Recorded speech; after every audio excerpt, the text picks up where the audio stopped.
Good morning, ladies and gentlemen. My name is David Lee. I'm a professor at SMU, and I'm also a member of the advisory board for Sim Kee Boon Institute for Financial Economics. I've been with Sim Kee Boon as the executive director for the last 2 years, and this is one of the sessions that I would like to welcome you. This is in the last 2 years, we have done a lot of work in the fintech space and technology space. And today we are really honored to have you as well as all the guests from Silicon Valley, like Nelson, who is from BATS. They call themselves BATS, Bay Area Technology Singaporeans. So there's a big group of Singaporeans in those areas in Silicon Valley. They are actually the one behind today's conference, streaming from Silicon Valley. And we also like to thank OSU, the Overseas Singaporean unit, Karen Liu, who's sitting there. They are actually the one that sparked off this streaming from Silicon Valley Live and then having a panel discussion here. And the reason why we are here is because of chicken rice. You'll be surprised. And I was in Silicon Valley for 4 months, and in Stanford, as you see, I'm actually wearing a badge for Singapore flag and US flag. I was a Fulbright scholar over there. My mission for the past 4 months in Stanford was to establish a relationship between US and Singapore and harnessing the technology for the needy in this part of the world. And for that, I get to know Stanley Leong, who is actually the person in charge in Silicon Valley. And through him, I was invited to a very good chicken rice dinner. Better than any chicken rice that I've tasted even in Singapore. And that chef who is cooking that, he's got a secret formula better than Chatterbox, which I used to be tasting that almost every day, when I was in OUE and Mandarin Hotel. And that person, the chef, is Nelson Tan. He's there. Nelson, you want to stand up? Yeah. So Nelson please welcome him. Nelson is from Silicon Valley. He's at San Jose State University. He's a designer, not a fashion designer, right? I will tell you what designing is all about. So every time we talk about designers, we think about fashion designer, but he is a designer, and what he does, he will tell you later in the panel. But he's the person who's behind the BATS. He's one of the co-founders of BATS with a few thousand Singaporeans in Silicon Valley. And I visited 100 companies, tech companies in Silicon Valley, and each time I walk into a company, a startup, or a company that's got Series B, C, D, E, there is always a Singaporean. And we are like ants in America, in California. So there's something that's very interesting. So it is a very meaningful organization. And over dinner with the chef, Nelson Tan, we have this idea together with Stanley that we should stream back to Singapore and get some of the BATS, which later you will see like Michael Poon, Eric as well, that will be on the panel. So I think we are almost ready to start in a few minutes, but I just want to welcome you here and just give you a little bit of what SKBI is about. Sim Kee Boon Institute for Financial Economics is set out about 6 years ago, and our mission is to do research that improve the welfare of Singapore. So we do research in different areas, including the real estate market. We do research in areas where it's technology that help either the Singapore economy or neighbors, especially those people who are not part of the economic and financial system. So the team that I lead, we do a lot of research on looking at technology to help people who are excluded from the society where we are. Okay, so hi everyone. We're going to get started in about a minute or two. Okay. So if you want to get a seat right now, that'd be a good idea. Tons of seats in the front. All right, okay, we're going to get started. So welcome everyone to Coursera and to the first BATS event of the year. Yay. Woo! All right, so for this at the back, more seats in front, please come on to the front to sit down. So today, Coursera and BATS are really excited to have a guest speaker with us today, Chade Meng, who will be telling us more about, in a second, more about his work and all. But before that, I'd like to just give a brief intro about Coursera. So at Coursera, we are working on a really important problem, universal access to the world's best education. And so we are working with the best top universities in the world to make education more accessible to everyone else in the world. The BATS group, Bay Area Tech Singaporeans, is a group that organizes tech events to bring the local Singaporean tech community together. And so look out for more events like this one in the coming year as well. So before we begin, I'd like to do a quick intro to Meng, Chade Meng, if you don't mind calling you that. So for those of you who know Chade Meng, he's actually one of the first Google engineers, so Google's employee. He was at first there as an engineer figuring out mobile search, doing all the search stuff. He realized that search in mobile is great, but guess what? Searching in yourself, searching in people is more interesting. And so one of the big things that Chade Meng did at Google was to create a course called Search Within Yourself, and Search Inside Yourself, yes, sorry, correction there. And then that course turns out to be the most popular course at Google itself. And it's a course on mindfulness and meditation. And so it's one of the best sellers when it first was the most popular books, and I'm reading it myself too. And it's really interesting about meditation and all. And so one of the things in there, a fun fact is, it's about being alert and yet being relaxed. I'm still working on the alert part of it, so I like to read it before I sleep. It's very, very relaxing. But since then, Chade Meng has done a lot more than that. So most recently, he has moved on to start thinking about the big problems in the world, and then for quite a while actually. And most recently started engaging in what's known as the 1 Billion Acts of Peace project. And so today, I would love to invite Chade Meng up here to join us to tell us a bit more about his vision, where he's going with this, and share with us some inspiration and insights into how we can bring world peace in our lifetime. Thank you.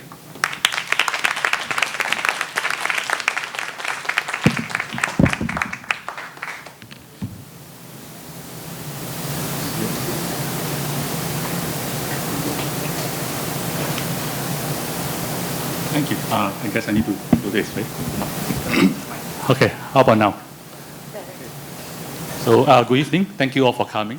I think there are like 100 of you. I was expecting one person to show up, so there's like 99 more than I expected. So my job at Google back then was actually not to raise the happiness of Googlers. It was actually bigger than that. My job description when I was in Google has 7 words, which was enlightened minds, open hearts, create world peace. It's kind of cool, right? Yeah, so I'm still doing that now, outside of Google. Sorry, I need to make a joke about you. Not about you. I'm just thinking, like, the organization is called BATS, right? And then if I was running the organization, I'll call myself Batsman. And then I'll start every meeting with, I'm vengeance, I'm the knight, I am Batsman. Anyway. I want to start by telling a story. And it's a story involving this young man. He was 18 years old when this picture was taken. He's Tibetan and he lives in India. And his name is Tenzin.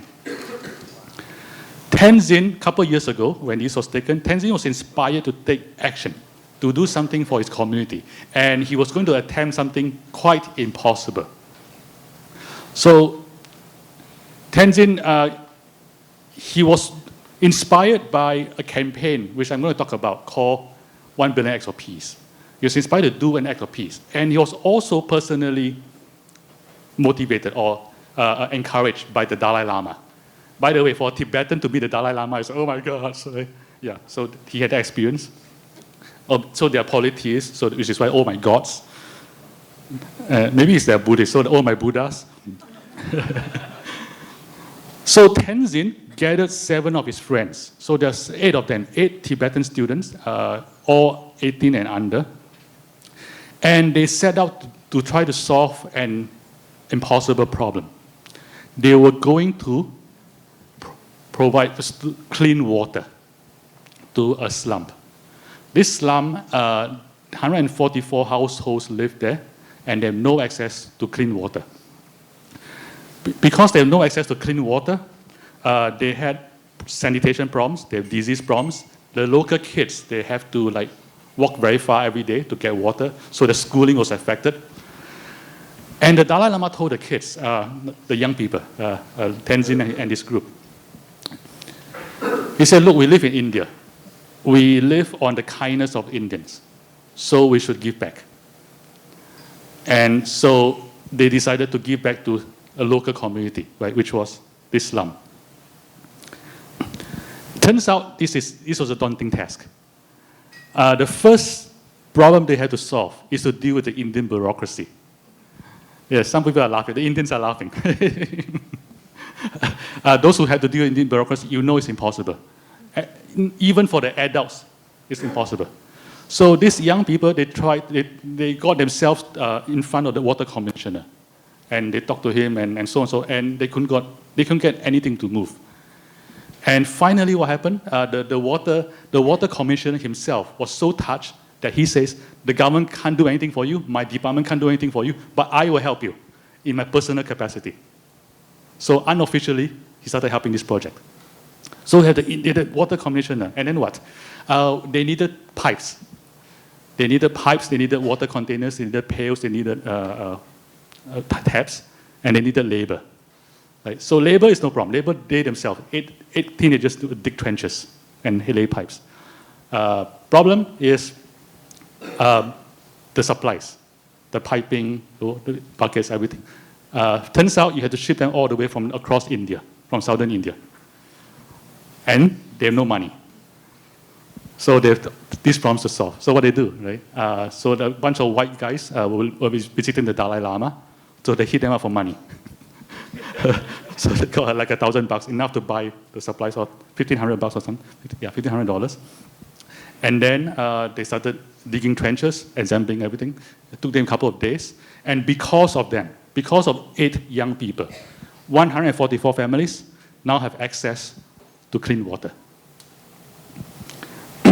A few thousand miles away, there was this young man by the name of Vidal. He's the guy in the blue shirt. Vidal lived in East Timor. And it was a country that, at that time, they just came out of war. And it was stricken by poverty, violence, and environmental destruction. So this young man, Vidal, he was inspired by the same campaign, 1 billion acts of peace, to do something. And again, he was inspired by a Nobel laureate. And in this case, was his own country's prime minister, whose name is Jose Ramos Horta. And the prime minister, so they met the prime minister and asked him, what should we do for the country? And the prime minister said, oh, by the way, then he later on became president. Jose, not Vidal. Not yet. Jose encouraged them to start a reforestation program. He said, look at this country. But one of the big problems is our forests are being destroyed. If you reforest, if you put the forest back, you heal the environment, you heal the land. Most importantly, it also provides income for the next generation. And it provides jobs now.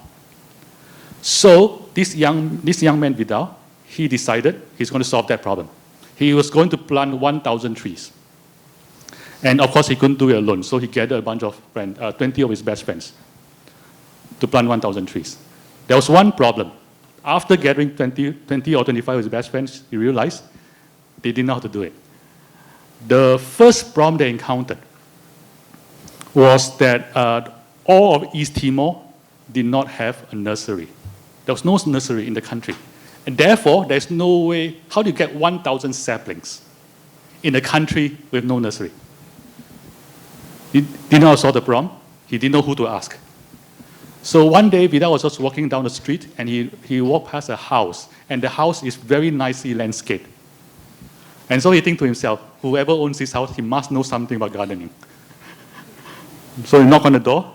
The guy opened the door, and he just told him, I'm here, I want to learn about planting trees, blah, blah, blah. Turns out that guy is a landscaper, whose name is Fabio, right? And so Fabio was like fascinated. So they started working together, and Fabio started teaching Vidal everything he needed to know about cutting trees, cutting saplings, planting saplings, and planting trees, and so on and so forth. And then together with their 25 volunteers, they planted almost 1,000 trees. And here you see with Prime Minister Jose Ramos Horta. So what Tenzin and Vidal and their teams shows us is how we can overcome powerlessness and change the world. We do that by taking action together. Taking action together. That is how we change the world. So there are many big problems in the world, and we all want to be part of the solution, and yet we don't act. Like why?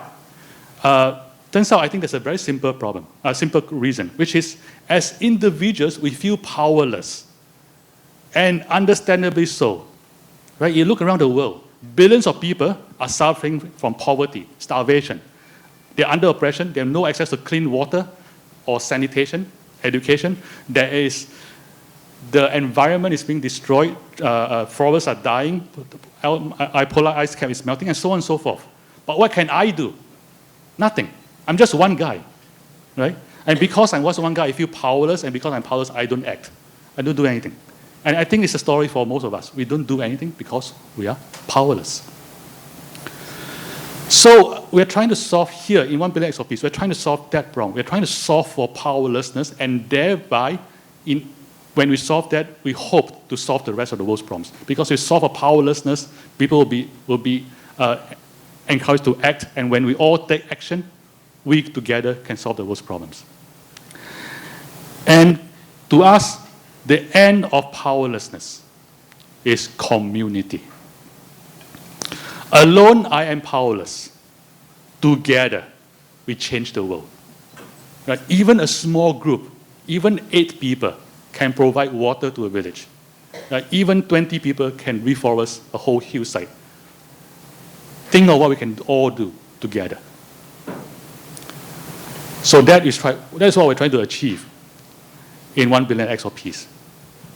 We are trying to inspire, empower, and facilitate every person in the world to work together to solve the biggest problems facing humanity.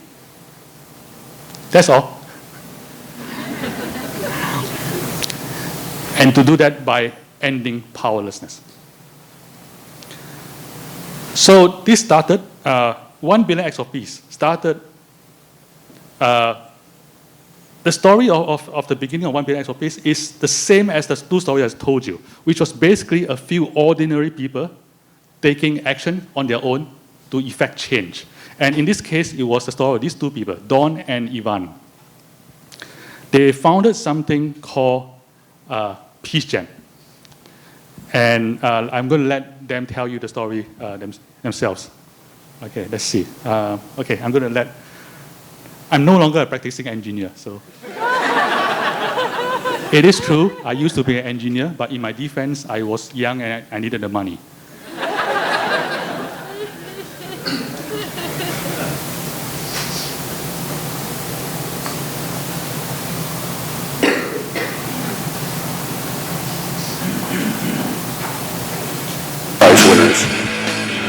On this spot in the spring of 1994, I saw 4 young Latino males carrying guns. These guys were my neighbors. These guys lived across the street from me for years. I said, hey guys, come over here. I want to talk to you for a second. They came over and said, what's up? I said, what are you doing with the gun? They said, well, we have a business. I said, well, what do you need the gun for? They said, to protect our turf. And I said, to have a business, you got to be pretty smart. And I haven't seen you guys go to school in 3 years. So I asked them a question. Who's the President of the United States? They said, we don't know and we don't care because the President of the United States doesn't represent our interests. We tripped over the topic of South Africa and these young men went off.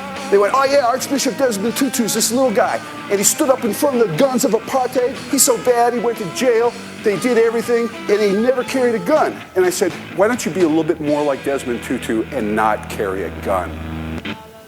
So I had this idea to put young people together with Nobel Peace Prize winners in an education program that was based in service learning, but I didn't know where to start. I had no one to turn to until I remembered this woman.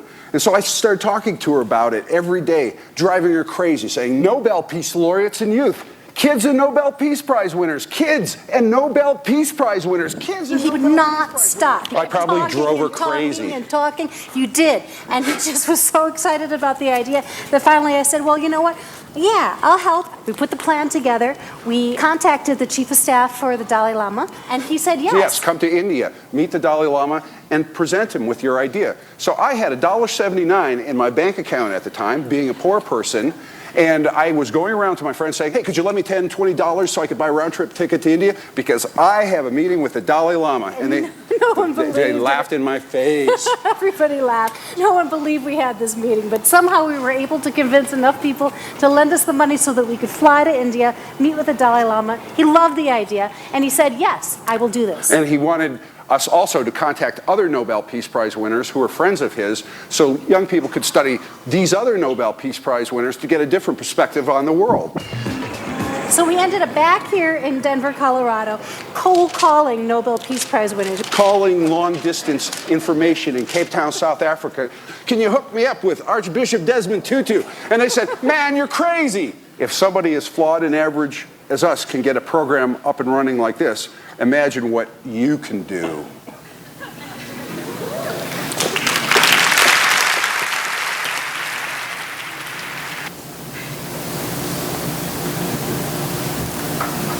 Pretty cool, right? Yeah.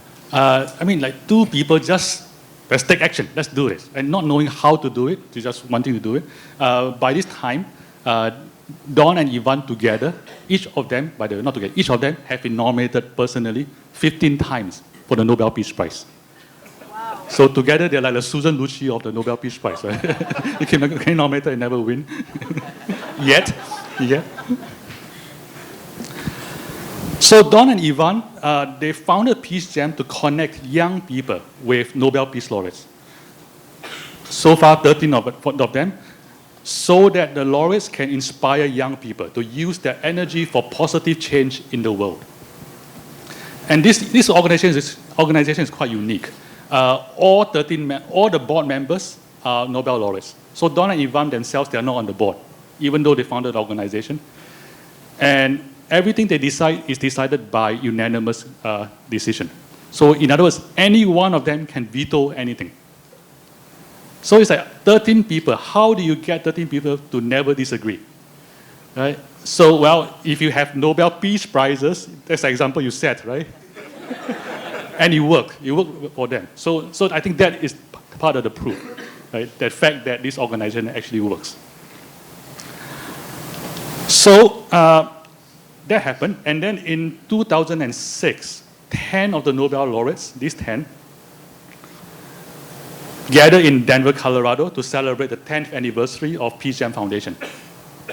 And while they are gathered, they issued a challenge to the foundation, which is something they call Global Call to Action, which was to inspire 1 billion acts of peace worldwide. And later on, and so they issued that challenge. And so everything we've been doing have been done since then. So how did I get involved? Okay. I saw Don and Ivan speak at the event. Back then, they only had 8 Nobel Prize nominations each. Yeah, in the old days, yeah, I know, you know, maybe 8 times, right? And so when they got off stage, I spoke to them, and just like instant match, right? So they started asking me for advice. So I started advising them, and they started asking me to help them here and there, and I did that. And they started asking me to join the committee, I did that, and they asked me to be the co-chair. So it's like a little bit sucked in a bit at a time. So before I knew it, I was co-chair of the campaign with Don and Ivan.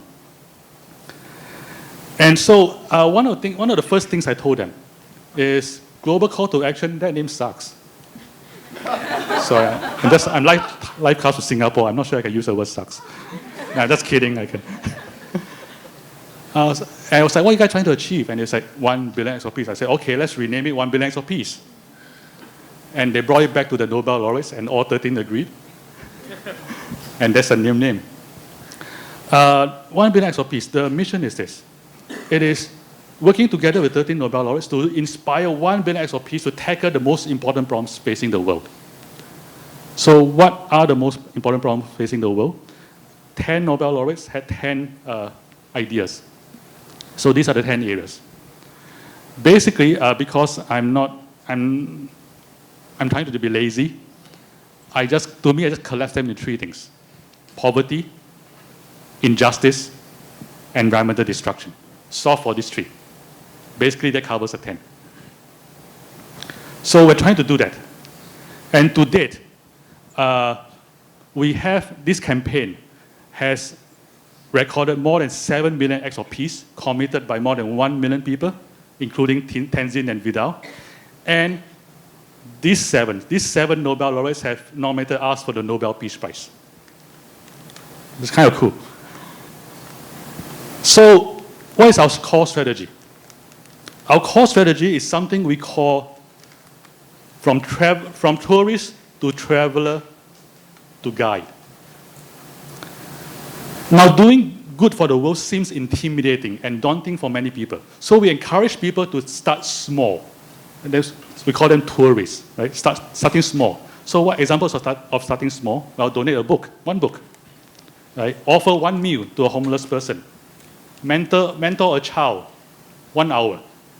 Donate $100 or something. That's something small that you can take action on, that you're comfortable with. And then once we do that, we encourage people to participate in something bigger that already exists.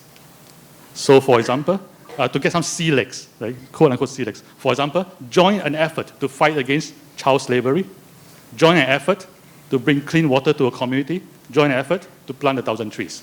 So joining something that exists. So we call them traveler. So then finally, we want to empower people to become effective agents of change by building communities around themselves and leading those communities. We call them guides.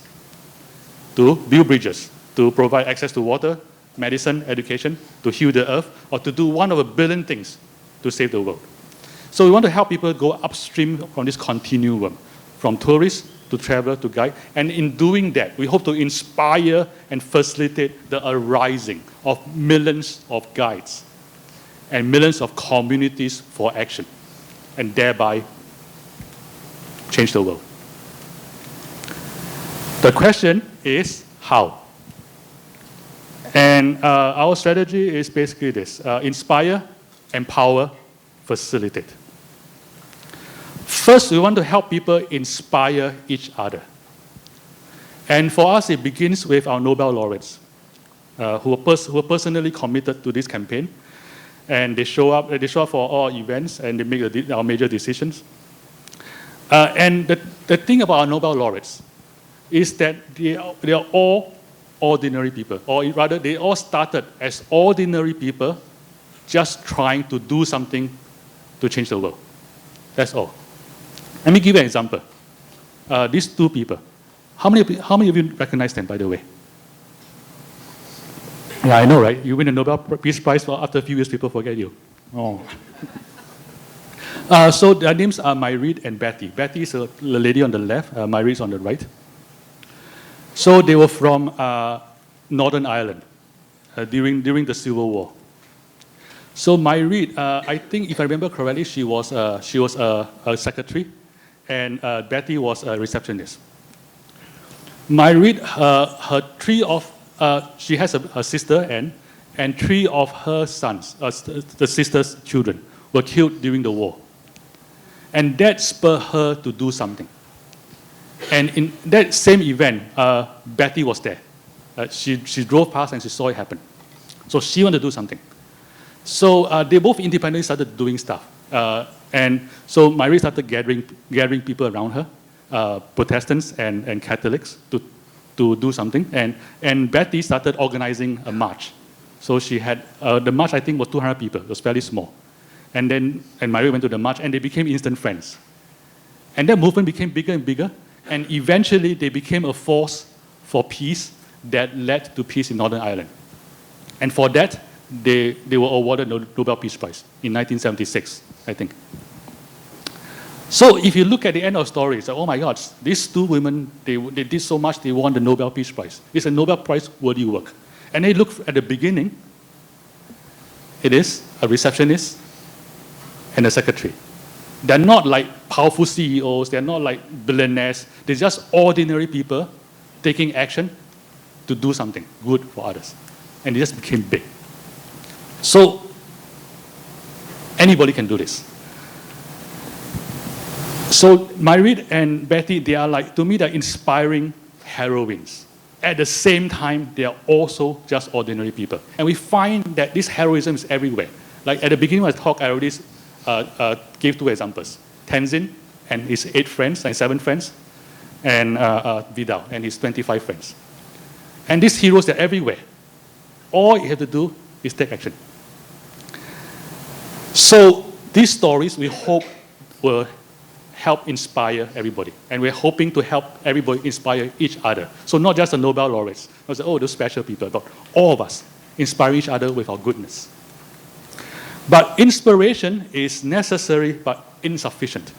We also need to help people feel empowered. And in reality, everybody already possesses the power to act. Right? We're all already empowered, but we're just not aware of it. So therefore, the only thing we have to do for empowerment is to help people realize that they're already empowered. That's all we have to do. And then help people facilitate the expression of this empowerment. And we do that with technology and fun. So the first thing is we try to make doing good fun and popular. And the way we do that, we have a website and we are creating an app where you can log an act of peace. If you do an act of peace, we encourage you to just go to the website and log it. I've done this, I've done that. The reason is for you to inspire your friends. And also, it's also a log for yourself, right? This is all the good I've done, so that when you die and go to heaven, and St. Peter say, what good have you done? It's, I don't remember, but lucky got website, you know. They can go in, see? And St. Peter say, fine, you get in. You know. Besides having that application, we're trying to, by the way, this is experimentation. We don't really know the answer. We're trying to find ways to make it fun to do good. And so here are some things we're trying to do. We're trying to, and in doing that, trying to ease people as tourists, and eventually into travelers and guides. And so some ways we're doing this, we're trying to gamify goodness. So example, we're trying to create campaigns for healthy competition. One thing, for example, was this. We have a Heroes Award where the top 5 acts, the top act in 5 categories. I think was, let me see, the best university act, the best non-profit, and so on, the best youth. I don't remember the exact categories, but the top 5 categories, they win a trip to New York. And I think they get to meet a Nobel laureate, if I remember correctly. Yeah, something like that. So, but they win the trip to New York. You get excited. Yes. And every year, we also have an event in Monaco. So the Prince Albert himself hosts us. He comes to our events, and we get to hang out with him. And so most of you Singaporeans, and those of you watching from Singapore, I'm trying to do this in Singapore as well. So that the Nobel laureate, they go to Monaco. I hope that they can also get to go to Singapore for a similar event, and hopefully also be hosted by the head of state. So I'm looking at the camera. Yeah, hoping somebody on the other side would tell President Tan. Other things, leadership board, badges, gifts of gratitude, and so on. Right? We're just figuring out, experimenting with how we can make this cool, so that we can help people become ambassadors for peace. The other thing we're trying to do, that's where we are right now. I have to show off this picture because we presented this at the UN, which is really cool. So there's Don Ivan and myself, and this lady in the center, her name is Jessica Stam, and she's a supermodel. So that's cool, right? It's like, I know some of you have spoken at UN, but how many of you have spoken at UN with a supermodel? Yeah. It should be on your bucket list. speak at UN with supermodel. In the next stage, so this, what we have, I think is good. It got us to 7 million, but it's not enough. I mean, it put it in perspective, right? A billion. What's a billion? A billion is 1,000 million. 7 million out of 1,000 million is 0.7 success. Not even 1% success. I mean, from Singapore, if we get 90 marks in school, your mother will cane you, right? Say, what happened to the other 10 marks? 90 only, right? And down here it's like, not even 100. Wow, tio pa. So, next, we want to go beyond that. We want to go beyond what I just told you, which is, first, community. I've been emphasizing on community. Community is the solution to powerlessness. And we want to build the infrastructure to give people the ability to discover, to join, to organize, and most importantly, to lead communities of action. The technology right now doesn't exist yet. We want to build this. We also, in addition to that, want to build community of communities. Right? So there are like existing communities, non-profits, for example. To survive in a non-profit world now is fairly tough because money is, resources, money are fairly limited. So most non-profits are underfunded and they are not working well with each other. So we want to create a technology to enable non-profits and other organizations and individuals together to work effectively together. So communities and communities of communities. I think this is how we're going to change the world. In a way, I think we want to be the UN of the non-profit world, in that sense. So let me see, plenty of time, so we got plenty of time for questions. This is where I need your help. I can't do this without you. We can't do this without you. So this is where we hope we can help. First is to do acts of peace. I said do an act of peace. Don't do one, do many. Singaporeans especially, overachievers, must do 10. You do only 9, I can't. How come only 9? What's the last one? Do acts of peace, but more important than that, inspire your friends. Like log in on billionx.org, tell all your friends.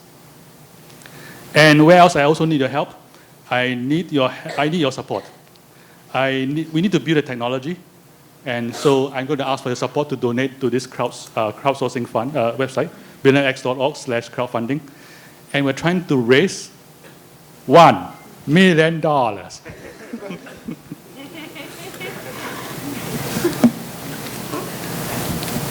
So, my friends, the world has many problems, but it also holds the solutions. And the solutions are us. We are the solutions to the world's problems. By acting together, we have power. Power of the people, power by the people, power for the people to save the world. And my friends, I hope this talk was helpful to you.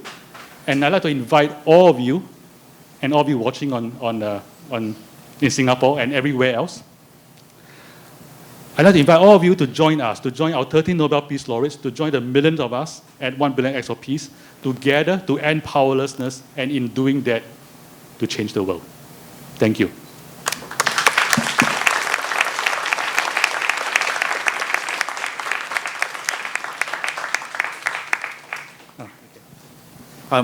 Thank you, Chade Meng. And so, would I give a round of applause again? I think we're all very inspired, all very amazed at this question on there.